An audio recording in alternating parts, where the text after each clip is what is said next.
Futbollisti 35 vjeçar Argjentinas des në fush pasi i dërgoi një mesazh drithërues. Futbollisti i Argjentinas Enzo Pitau rrëzua dhe vdiq në fush këtë javë, në atë që tani është konfirmuar si një sulm në zemër.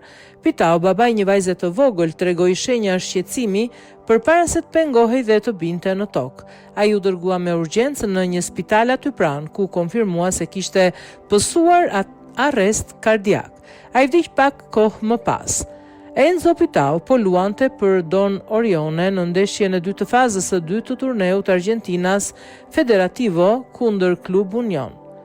2 ditë para ndeshjes, Pitau postoi atë që tani është një mesazh drithërues në rrjetet e tij sociale, duke thënë: "Besimi dhe Zoti midis tyre, sot luajmë me shpirt." Komuniteti i futbollit të Kakos në Argjentinë thuhet se është ende në zi për humbjen e njërit prej lojtarëve të tyre. Enzo përfaqësonte disa klube në Kako dhe pati periudha të shkurtra me ekipe europiane në Itali, Zvicër dhe Spanjë.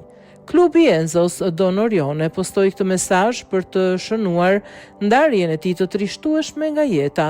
Me dhimbje të thellë ju komunikojmë vdekjen e Enzo Pitau. Jemi të tronditur dhe të prekur nga kjo humbje. Ne vlerësojmë solidaritetin dhe mirëkuptimin tuaj në këtë kohë të vështirë për klubin ton dhe familjen e Enzo Pitau, thuaj në komunikatën e tyre.